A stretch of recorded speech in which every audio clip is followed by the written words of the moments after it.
Happy Hanukkah to everyone, those who are here and those who are joining us live on Facebook. We are going to be continuing in Masechtas Chagiga with chapter 2. Tonight's lesson is dedicated in loving memory of my dear mother, Rivka Bas Harav Shloimeh.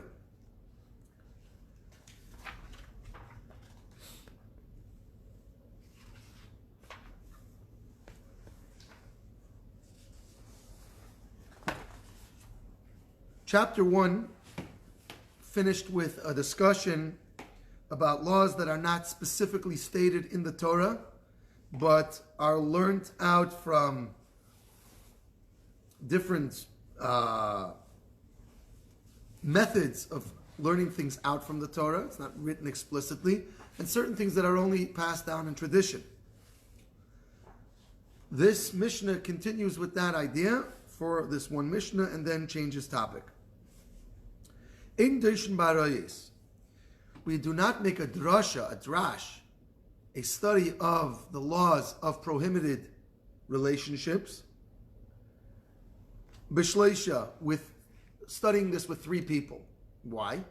Because if you study with 3 people, then maybe one has a question and then somebody else interjects with a question and the first person forgot his question, and you're not giving people individualized attention. And what it's able to lead to mistakes and misunderstandings.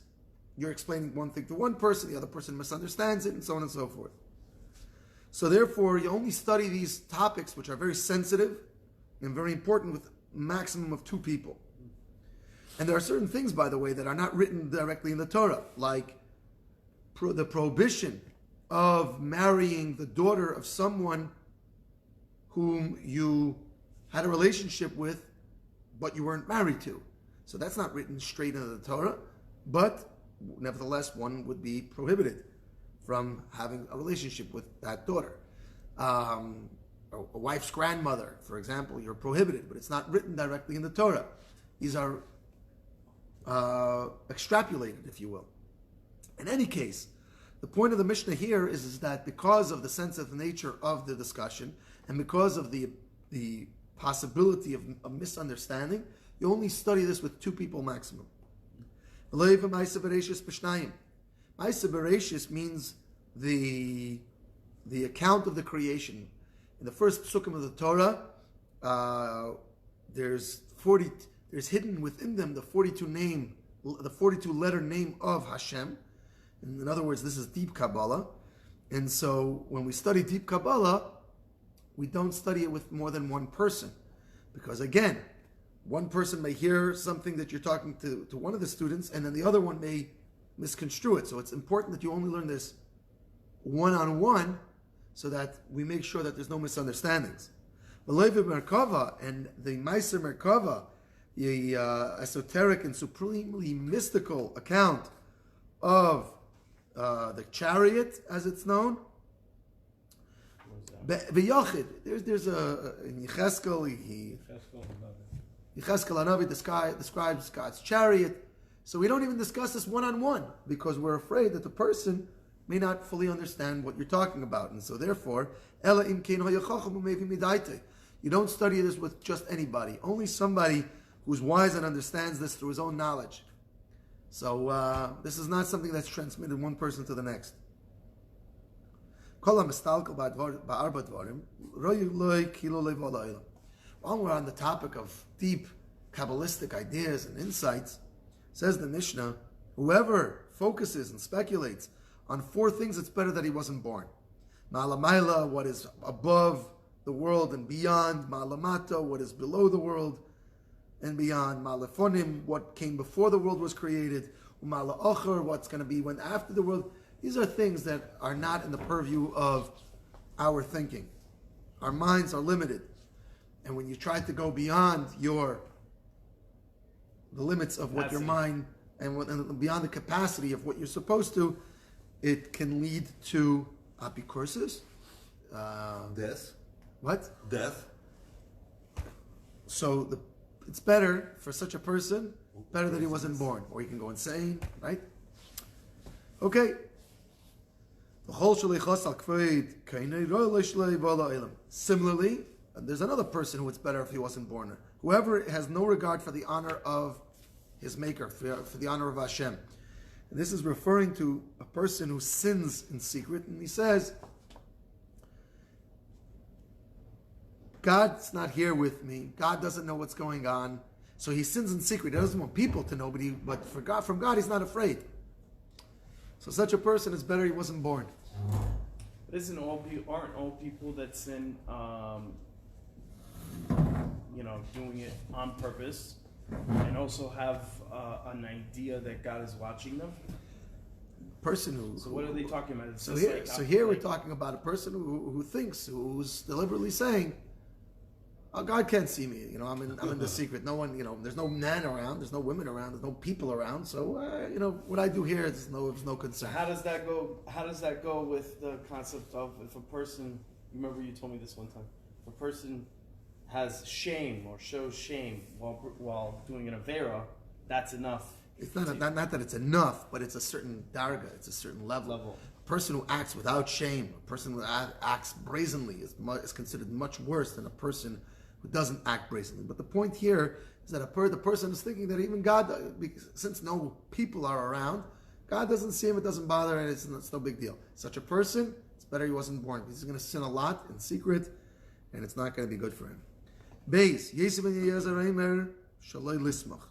So now, we're going back to the discussion of the Karban Chagiga and all the Karbonos that we bring during the holidays,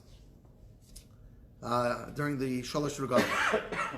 So now, this Mishnah is going to record a dispute that went on through a number of generations. One side of the dispute says one thing, and the other side of the dispute says the other thing. And the next generation had the same dispute, and the next generation, and so on and so forth. Yesi ben Yezer says that on Yom Tiv, a person who's bringing the Eilis Re'iyah or the Chagiga offering should not lean his hands down on the animal. Smicha? Smicha, yes. Lismich is the same word as smicha. So why not? Because placing all of your weight down on the top of the animal is sort of like riding the animal, and that's not allowed, at least by the rabbis. So it's similar to riding because you're putting all your weight down on it. It's a rabbinical prohibition. Yes, and although there are certain things that we don't worry about, there's a general rule that we don't worry about rabbinical injunctions in the Beis HaMikdash, but certain things we do when we can avoid it. Yes. Beats discussed this. Yes, that's correct. Good. Sometimes that's good you paid attention. Okay. Yesi ben Yechanan Eimer Lismich. Yesi ben Yechanan says Lismich. You have to put your hand down. You have to lean your hands on. What is the basis for this? So the basis for this is very simple. There's a machlekes. The ikar of the machlekes, the essence of this machlekes, is as follows. One holds that you have to lean your hands. Smicha has to be right before you shech the behema, right before you slaughter the behema. And then the other one says that it doesn't have to be right before. So Yesi ben Yezer and all of the ones who are going to hold like him, who say shaloi lismach, not to lean your hands on Yom Tiv, say, why do you have to lean your hands on Yom Tiv? Do it the day before. So on Erev Yom Tiv, lean your hands on the behema, and then on Yom Tiv, just slaughter it and do what you got to do. Whereas Yesi ben Yechanan says that the smicha has to be immediately preceding the shechita. And so therefore you cannot possibly do this the day before because it would be of no value.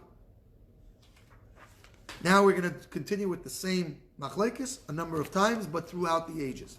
Yeshua ben Prachia Eimer, Shalei Lismech. Reb Shua ben Prachia says, not to lean your hands. Nitaya ben Eimer, Lismech, he says, lean your hands. Yehuda ben Tabai Eimer, Shalei Lismech. Don't lean your hands. Shimon ben Shatach Eimer, Lismech. Shmaya Eimer, Lismech. Avtalyon Eimer, Shalei Lismech. Hillel umenachim. The first time we have two people agreeing, two of the major players agreeing in the same time. Loi nechlaku, they didn't argue. Yotza Menachem left office. Nichnas Shammai joined the office. And he said, Omer shalei lismach, not to lean. Hillel Omer lismach. So Hillel and Menachem said, you lean your hands. Once Menachem left, and Shammai took his place, Shammai says, Loi lismach. Hillel says, lismach. Not to do immediately, right? Or Now, everybody holds that you should do smicha. The question is, should you do it on Yom Tif or not on Yom Tif? not to do it on Yom Tov. Yes. Okay, According to one opinion, you do it the day before. According to the other opinion, you do it right I before. don't understand this. So you have two great sages in that time. Both of them have an argument. How were they able to Here we go. decide? Harishonim haYunesim. Just read the first ones that we mentioned in each one of these pairs of the disputes, haYunesim, they were the Nesim. They get to decide. Ushniim lehem avos bezdin, and the second ones were the head of the bezdin. So the Nesim, we go according to the Nesim. So Beishamai Beis Hillel, who do we go? Hillel. Hillel, there you go. Most of the time. Most of the time. Beishamai Yemrim. Beishamai says, Meviim Shlomim ve'in seichem na'aleim avaloi eiles. Beishamai says that you can bring Shlomim sacrifices, Shalmei Chagiga, you bring peace offerings for the holiday on Yom Tif. Why? Because he says, because you're going to eat from it. So it's considered like anything else. Like if you want to eat a behema, you could slaughter it on Yom Tif, no problem. The share with the Kohen. Because you can, right? And you're going to put some part of it on the altar. Right. But avaloi oilis. But since on oila, you're not eating it. Who gets to eat the oila? The mizbeach eats the oila, so it's not for people. So according to Beis Hillel, you can't slaughter private oilis on Yom Tiv. Beis Hillel says, Nevi'im shlomim va'olis. You can bring both shlomim and ola sacrifices. The same chenaleim as, and as we mentioned before, he holds that you lean on them on Yom Tiv. Atzeres shechala liyes be'erev Shabbos. If Shavuos fell out on Erev Shabbos, Beishamai Yemrim Yem Tvech Achara Shabbos. Beishamai says, since Beishamai says that you don't slaughter unnecessarily on Yom Tif the oilos, so when would you bring all these oilos that are left over? There's a big day of slaughter after Shabbos. Makes sense. Right? Because you can't do it not on Friday, not on the Yom Tif, not on the Shabbos, so you have to push it off till Sunday. Beis Hillel says, Ein Yem Tvech Achara Shabbos. We don't have a mass slaughter of animals for the Mizbeach after Shabbos. Why? Because on Yom Tif, you can slaughter the oilos. Each one is going according to their opinion. So therefore, Shavuos was on Friday. If you have an oilos sacrifice, when should you slaughter it? On Friday. Right. You don't have to push it. You don't have to push it off to the next day, and certainly not to the day Sunday, afterwards. Right. Umaydim, however, Beis Hillel admits and agrees with Beis Shammai, Shimchol Eliyes b'Shabbos. If Shavuos itself fell on Shabbos, Sheyem Tfeich Achar Shabbos, but you can't bring a private oila sacrifice or a shlamim sacrifice after on the next day, which is on Shabbos itself. I'm sorry. If Shavuos itself is on Shabbos or any other Yom Tov, First day or second? There's no first day, second days of in the there's Beis Hamikdash. 1 day. 1 day. Okay. So basically, all these oiler sacrifices and shlamim, any private sacrifice could not be offered on Shabbos. So Beis Hillel, of course, agrees that you'd have to push things till Sunday. Yeah. However, in the case of Shavuos, this goes for all holidays, by the way, but the reason they pick Shavuos is for the conclusion of this Mishnah. However, you see, there was an issue with Shavuos falling out on Shabbos and pushing off slaughter to the day after Shabbos. Why? Because since it says U'mimocharas HaShabbos Tisbru Chamishim Yom, right? Shavuos, you count 7 weeks, 7 full weeks from the day after Shabbos, which would mean that Shavuos would. There were those the Tzedukim said that always you have to wait till the day after actual Shabbos. It doesn't mean Memocharas HaPesach. It doesn't mean the more day after Pesach, but it means the day after actual Shabbos. Sunday, Monday, Tuesday, Wednesday, Thursday, Friday. Shabbos, the day of the week Shabbos. So they said that Shavuos always ends up on Shabbos, which would mean that all the mass day of slaughter would always be on a Sunday. So we have to show that they're wrong. But in this particular case, that's when we're going to be slaughtering all the animals. So therefore, ve'ein kain gadol mislabash b'kelev. because we want to show that this day after Shavuos that had fallen out on Shabbos is not a Yom Tiv, it's an ordinary day. So what do? The Kohen, when he's outside of performing his avodah, so when he's performing his avodah, he wears all his 8 special clothing. But beyond that, he doesn't wear his Shabbos clothing or his Yom Tov clothing. He wears plain clothes, regular, weekday clothes. Wow. And we're talking about hesped over tinus, and we allow you, even though it's a shtickle holiday, because you can catch up on all your special sacrifices that you didn't fulfill, and we don't say tachnun and so on and so forth. But nevertheless, mutar behesped v'sinus. You're allowed to fast and you're allowed to give a hesped. All of this, why? For this day, in order to disprove those who are wrong, who wrongly state that Shavuos is always going to be on a Sunday. Sunday or Shabbos? The Tzedukim said that you bring the Omer. We start counting. You start counting the Omer the day after Shabbos on Pesach, not the day after the first after Pesach starts, the second day of Pesach, and after Shabbos. So if we start counting 7 weeks, right, on a Sunday, So it's and gonna the be Omer Sunday. always falls on a Shabbos. Oh, got it. Okay. so, and which means that All right. after the 7 weeks are filled, then Shavuos is always going to be on a Sunday, not Shabbos. After 7 weeks, if you start on Sunday and you count 7 full weeks, Then it's going to be on a Sunday. then it's going to be on a Sunday.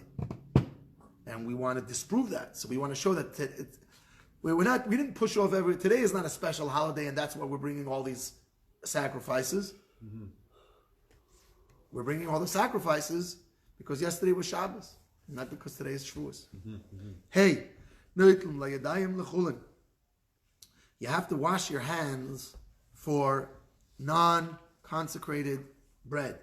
We've been discussing this on days that Rabbi Bergstein is not here for the 5-minute koilo. So we've been discussing the laws of netilas yadayim lechulin. Chulin means Right. choil, regular, Regular day. Not kedusha. not kedusha. Okay. So you have to wash your hands before you eat bread. Okay. Ula meiser, not just for bread and meiser, but any meiser. You have to wash your hands before eating it. Ula truma, and you have to wash your hands actually even for touching truma, not just eating truma, but even touching truma. Wow. Ula kodesh, and for kodesh, for sanctified things, obviously you have to be in a non-tumim manner. You have to matbil, and you have to immerse your hands in a mikvah. In mikvah? Wow. Ula chatas, and for the carbon chat, and then, not the carbon chatas, for the mechatas, for the pora aduma. Im nitmu yadav, if your hands became impure, nitmu gufa, your entire body is considered impure in relation to the kedusha and the high sanctity that is needed for the pora aduma. Hateva lechulin, v'huchzak lechulin, a person who immerses himself to eat chulin. There were those people who were very careful in tumah and tahara matters, and they would immerse even before eating for regular food. They would immerse their whole body. We have a similar idea to this today. Tfilas Ezra or tefillah for davening. People who go to the mikvah every day. Oh yeah, in the morning. So it's a similar idea. There's no halacha that requires you to do this. The same thing in the Mishnah times. There's no halacha that required a person to go to the mikvah before eating chulin. But yet there were people who had elevated levels of purity, and they did this. So now such a person, he goes into the mikvah, and he wants to eat chulin afterwards. Now somebody shows up with meiser. Could he eat meiser? Asur meiser, says the Mishnah. Until you go. He can't. He would have to immerse himself in the mikvah because he had in mind when he went into the mikvah that he's going to eat chulin. Tavel meiser. If a person immersed because he wants to eat meiser, he immersed himself for the meiser, and he established this in order to eat meiser. Asur truma. He cannot eat truma unless he goes to the mikvah. What? Kohen cannot. Of course, yeah. If he's not a Kohen, he can't eat it at all. And Meiser, also Kohen. Levi, and actually Meiser, he can the orphan, regular What? Orphan or poor person? The Meiser could no, that's Meiser Sheni. Okay, all right. Asur l'truma. A person who immerses for Meiser cannot eat the truma. Tava l'truma, v'huchzak l'truma. If he immersed himself and intended for truma, asur l'kodesh, he can't eat sacrificial foods. Right. Kodesh. Tava l'kodesh, v'huchzak l'kodesh, a person who immersed and established and intended to eat kodesh, asur l'chatas is prohibited from touching and occupying himself with the para aduma. Tover l'chamur mutter l'kal. If a person immersed himself for a more stringent purpose, he is mutter automatically for a less stringent purpose. Tover v'lehuchzik, if he immersed without any intention, he went to the spa that we were talking about before, and he goes in. He's planning on eating anything. Did he say bracha? Kilu loy tavel. The bracha is not the issue. Kilu loy tavel. It's as if he had not immersed himself. Now, before we continue with the next Mishnah, I need to give some remarks about Midras. Midras is a tuma, is a tuma that is relevant to a zav or a zava or a nida. When they lie on something or sit on something that's usually lied upon or sat upon or rode upon, for example, a saddle, or they sit on a bench or a chair, or lie on a bed, or they lie on a cushion, on a mat, a sleeping bag, and so on and so forth. All of these things are used for these purposes, for either sitting or lying upon. So when a zav or a nida sit or lie on any of these aforementioned items, Right. so it becomes a midrash truma. Midrash carries their weight. So now, big diyama aretz, the clothing of a unlearned individual, midras leferushin. Those clothing are considered automatically contaminated with midrash truma for a person who's a pirush. Simple person. No, perushim are those who separate themselves and they remain in tahara. So if a person wants to remain in tahara, he's not a Kohen or a Levi or anything like that. He's a regular person, but he wants to remain in tahara. He wants to stay away from tuma. He's not allowed to touch a... So for him, it's not that he's not allowed. He's allowed, but if he wants to keep in tar, so he has to regard the garments of an Amma Haaretz. Right. He has to regard those garments as midras tuma, which is a pretty severe tuma. Big day perushim. Now these perushim who live their life in holiness, their clothing is called midras laichli truma. A person who eats truma, Kohen, who wants to eat truma, if he touches the clothing of these perushim, these sanctified individuals, it's like he touched. This is rabbinic, of course. This is not a biblical rule. This is a rabbinical rule. So for the oichle truma, right, the person who's just keeping purity because he wants to, still problem. The clothing are considered midras. Wow. Big day oichle truma, the clothing of a person who eats truma, a kohen, midrash lekodesh, is considered midras to anybody who wants to eat kodesh. So a person who can eat kodesh? Even Yisraelim can eat kodesh. So if you meet a Kohen on the way to Yerushalayim and you touch his clothing, You give him a hug. you give him a hug. Well, guess what? You have to go to the mikvah. You have to immerse your clothes. You have to purify yourself. In other words, everybody who went to eat kodesh had to purify themselves. Simple rule. Because big day kodesh, a person who's prepared for eating kodesh, his clothing is considered midras lachatas for somebody who's preparing chatas. So it's the same. It's a similar halacha like we had in the previous Mishnah. Time. That's it. Before you do anything. Before you do anything, go to the mikveh. Yosef ben Yezer hayachasid shebekuna. Yosef ben Yezer was considered the most holy and devout, the greatest of the chassidim by the kohanim.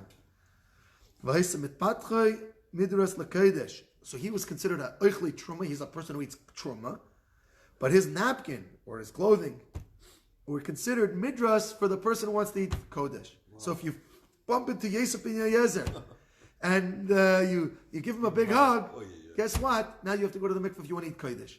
So the point again is, like we said before you eat kodesh, you're going to have to go to the mikveh. Period. Yochanan ben Gudgada, Haya Eichel al Taras HaKodesh Kol Yamav. Yochanan ben Gudgada would eat only things that were pure all his life. That's a heavy burden. But he took it upon himself. But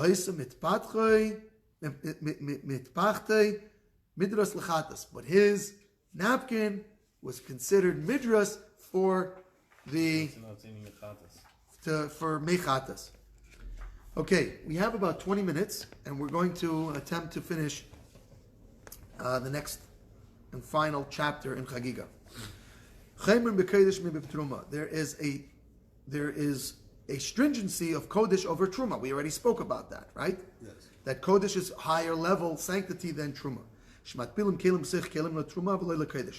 Now we're going to give it. The Mishnah lists another reason why it's more chomer, why it's more stringent, because by truma, when you want to immerse vessels for truma, you could put one vessel inside the next vessel and immerse them both at one time. But for kodesh, you would have to immerse in the mikvah each vessel separately. The outside of a vessel and the inside of a vessel and the handle of a vessel are all considered separate when it comes to truma. So if you have a person who was impure and touched the handle of a pot, and in the pot was truma, so it wouldn't invalidate the truma. By kodesh, it's all considered one entity. A person who's holding a midras, something that's midras, that's tummy midras. So he's holding the napkin, whatever it is. He's holding the blanket of a midras, and in one hand, and in the other hand, he's holding truma. It doesn't transfer from one to the next. You can't. It's done. You can't. But in kodesh, if you're touching the midras, everything is midras, and even if you're midras is its own. I don't want to get too much into midras because there's a lot of laws in midras. We'll get to that. But be it as it may, it's more stringent for kodesh than truma. Big day oichli truma midras lekodesh, and as we said before, the clothing of those who eat truma is considered midras for those who are eating kodesh. Leicha midas hakodesh midas hatruma. Unlike the rule of kodesh, is the rule of truma. Why? Delineating more reasons why it's more chomer sheba kodesh. When it comes to kodesh, when you want to immerse things for kodesh, so if you have, let's say, clothing, matir, first thing you have to do with the clothing is you have to untie the knots. If there's things that are tied, you have to untie it. Why? So that water can get in every crevice and everything. If it's tied tight, then water is not going to get everywhere. Uminagim, and then you have to make sure it's dry. Because for kodesh, even water, pre-existing water that's on it is considered a chatzitza. Heavy. Uminagas, so you have to make sure it's dry, and then umatbel, then you dry it. The achakach kosher, and then afterwards you tie it all back up. Umatbel, and you dip it in the mikveh. No, first, Bakodesh matir, you untie it, Menagiv, you dry it, Matbil, you dip it. V'achakach kosher, then you tie it back up and get yourself together. By Truma kosher, but by Truma, you can tie it, like by Tzitzis, yeah. By Truma kosher, v'achakach matbil. You tie it, and afterwards you immerse it. Yeah, like by Tzitzis. Kelim anikmorim b'Torah. Vessels that are finished in Tahara, they were completed, they were fashioned in Tahara. Tzrichim tefillah l'kodesh. Nevertheless, even though they were made completely pure, if you want to use them for kodesh, they're going to need to be immersed. So like truma, but count kelim that were made in Yerushalayim, that they don't have to be. That's a separate thing. You're talking about tefillas kelim in general. That has nothing to do with truma and tara. That has to do with something that was fashioned by a non-Jew or something that's fashioned by a Jew. That's a different halacha. Avalela truma, but something that was fashioned, that was finished in tahara. So for truma, you can use it right away. Hakli mitzaref mashu b'seichel kodesh avalei letruma. A kli, let's say you have a vessel and you put in two different things into the vessel, right? And somebody touches one, so you have two apples in one. You have two apples in a pot, and a person who's impure touches one apple in the pot.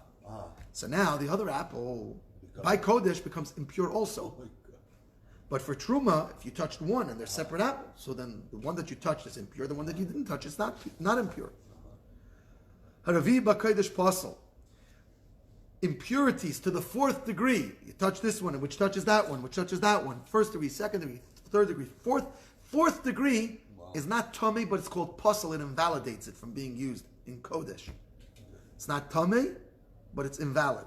Vashlishi batruma, but we're already up to the invalid stage, but not tummy stage by three, by the third degree. If there's 4 apples, he touches one which touches the other, which touches the other, which the fourth one is going to be Not avatuma. The last one, right? Last one is not av. No, not tummy at all. It's puzzle. But in truma, it's you can eat it. There's a difference between puzzle and tummy. Puzzle means it's invalid. It's not tummy. But it's not contingent. It doesn't transfer. It's not it doesn't contaminate further. But Right. it itself is not contaminated. It's just invalid. Okay. By truma, you're eating truma, and one hand becomes impure. So the other hand you can still eat with. But not with the. By kodesh, you would have to re-immerse both hands. You remember we said by kodesh you can't wash your hands. You have to immerse your hands. So if one hand becomes impure, both hands need to be immersed. Because one hand creates impurity for the other hand, even if they don't touch in kodesh. But not in the case of truma. If things are dry, if it's absolutely dry, so then you can eat with unwashed hands in truma. We're not talking about tummy hands, just unwashed hands. But truma avalei b'kodesh, but not in the kodesh. A person who lost a loved one, who he is required to mourn for, and then he gets out of this period of time after the shiva. Now he wants to eat truma. Now he wants to eat kodesh. He has to go to the mikvah. Additionally, a person who's mechusar kippurim, a person who is lacking atonement, and now he gets this atonement. Okay. So now this is brought in various ways, usually through the bringing of a carbon. So in such a case, after the carbon is brought, now he has to immerse himself, because now he's kippur, now he's atoned for. And once he's atoned for, now he has to go to the mikvah, even if he wasn't tummy. But this is not the case with truma. There is, however, stringencies of truma over kodesh. Why is this? Truma is a less level of sanctity. Precisely because it's a lesser level of sanctity, we're concerned that some people might be less careful with it because it's a lower level. Okay. Right? So it's like, imagine you have 200 volts and 1,000 volts. So 1,000 volts, people know they're not going to go near it. But 200 volts, we might have to have rules. You have to put up a sign and so on, because people might take it less severely, less strictly. So there are some stringencies of truma over kodesh. Shebi Yehuda in Judea, nemonim al taras yain v'shem l'kol yimei sashana. The Amaorets are believed concerning tahara of wine and oil for the nisachim that are going to be used for kodesh all the days of the year.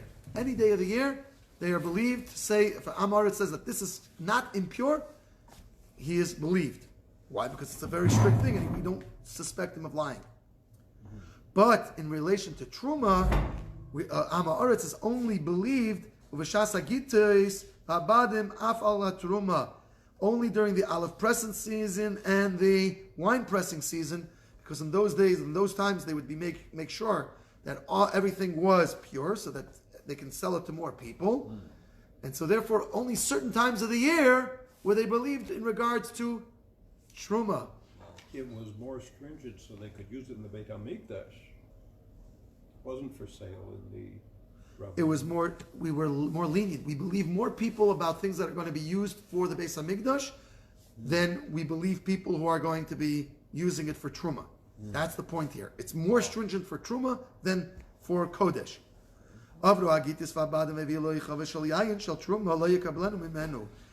Now this rule that we don't believe in Hamaretz, an unlearned person, about the pure status of wine and olive and oil, is that if he brings you a barrel of wine or oil afterwards, after the season is over, you can't accept it for Truma purposes. But you can wait till the next wine pressing season, and then you could believe him then. And if he says, but if he says, you should know that of this barrel, I've set aside one revius, 1/4 log for Kodesh. So since we believe him for Kodesh, we can believe him for Truma as well. Kadeh yayin, the kadeh shemen hamadumois, jugs of oil or jugs of wine or jugs of oil that are meduma. Meduma means that we have parts of it we already took off Truma and Meiser, and of other parts we did not take off Truma and Meiser. And now for whatever reason they got mixed up. So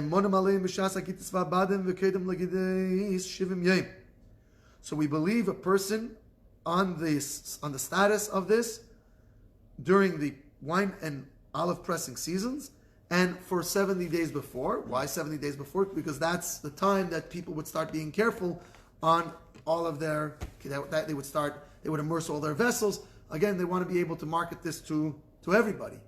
So that's kind of like the stores, 30 days, right after Purim, they start cleaning out their areas for Pesach. Similarly, in those days, before the holidays, before the pressing seasons, they would be matar all of their kalim so that they would be able to sell their wine and oil to more types of people. And they're doing it during the day.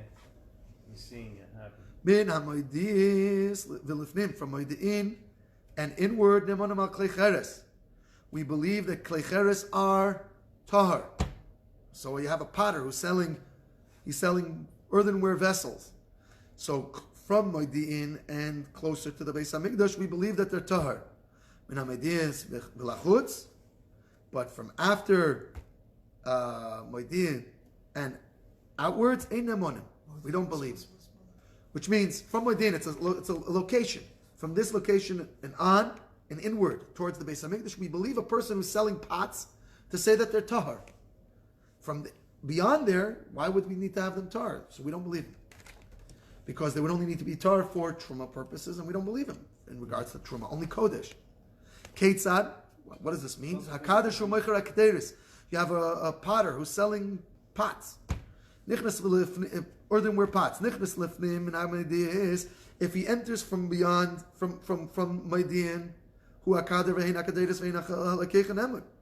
The very pots and the very purchasers, everything's the same. It's just the geographical location is inward. We believe it. Well, that's his market, so that's where he's selling to. So Yatza, he goes out, ain't in them. And the same people, the same pots. As soon as he walks out, it's a line. He walks over the border. We don't believe him anymore. That's the way it works. Hagaboyin, shenichnas l'seich habayis. How does he become back into hashgacha? Well, pottery cannot come back into hashgacha because you can't purify. That guy them. left the town. That's it. He's done for life. He's done for his pots. Those pots that went out. Those are done. specific pots, but he can come back and make new ones. Yep. Hagaboyin shenichnas l'seich habayis. Tax collectors who.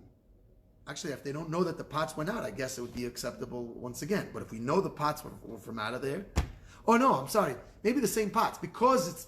I'm sorry, let me explain. Because from Odin and in, the person realizes that this might be used for Kodesh, so he knows not to lie to you. But once it's out of there, he thinks you're only going to use it maximum for truma, which he doesn't care about. So then you can't believe him. That's what it is. It's not this. This is what the meaning of the Mishnah is. The same pots goes out, goes in, goes out, goes in. But what I was saying before is that if it actually became impure, there's no way to purify it. Wow. Vav hagaboyim, tax collectors who collect taxes. These were considered unscrupulous people. Amen. Tax collectors who come into a person's house to take collateral for the king.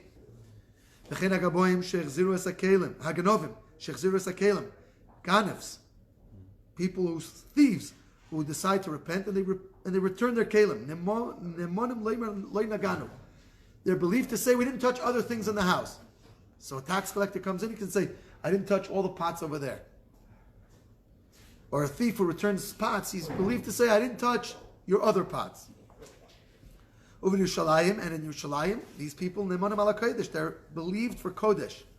V'shas haregel, afal hatruma, and on the time of the regel, they're even believed on truma because they don't know what you're going to use the pots for. And so, therefore, they're believed to not lie about what they touched and what they didn't touch. A person who opens up his barrel of wine. And a person who begins using dough for the festival. He does this because he's going to for Yom Tif. Rabbi Yehuda Eimer, so now after the festival, Yigmar, he can finish drinking the wine and assume that everybody who touched it, all the people who came by were all holy because they were there for the festival. And they were pure, I should say, not holy, but they were pure.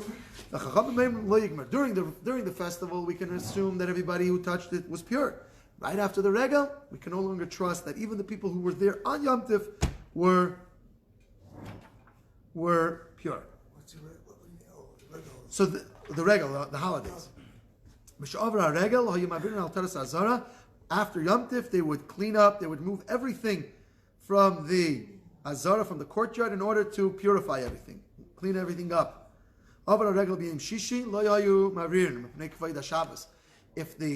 If it finished on, if the day after Yom Tif was a Friday, so Friday we're busy with different things, so we didn't start a whole new cleaning process on Friday. Because we're getting ready for Shabbos, we're busy with other things. Rabbi Yehuda says, even if Yom Tif ended on Wednesday, and now we only have Thursday and Friday, we're still busy, the Kohanim are busy, there was lots of ashes on the Mizbeach because of all the sacrifices, there's a lot to do, so they wouldn't start with this cleaning process until Sunday, even if Yom Tif ended on Wednesday. Final Mishnah of Chagiga, which generally would be the end of the Seder, but we're still going to have to do Shabbos and Erevin to finish this Seder of Moyadin. How would they go about removing everything from the temple courtyard? Says the Mishnah, they would immerse every vessel from the Meis HaMikdash, and they would say to the people who are around the Kohanim, don't touch the shulchan, which is the golden table, or the menorah, and impurify it. Don't touch it unnecessarily. All the vessels, all the other vessels had seconds, they had replacements, and replacements for the replacements. Ushlishim, replacements for the seconds. If the first ones became tamei, you can bring out the substitutes.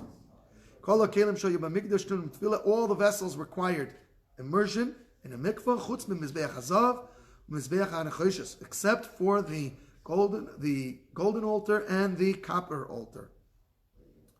Mipnei shem kekarka, divrei Rabbi Eliezer. Rabbi Eliezer explains because they are like the ground. Mizbeach adoma, they're compared to the ground in the Torah, and ground can never become tamei. The Chachamim say that the reason why they cannot Mizbeach Adama. It's called it's considered like the ground. Yes. Ground can never become tummy. The Chachamim biblically cannot become tummy. Rabbinically it can become tummy. It's a whole other discussion. The Chachamim, the reason why the Chachamim say the reason why it cannot become tamei mipnei she'em mitzupim bis, because they are plated. One is plated with gold and one is plated with copper. And being that it's plated things are not susceptible to tuma. Slika Meseches Chagiga. We have finished Mesechtes Chagiga. Mazel Tov. Mazel Tov. Next week, Emirtz Hashem.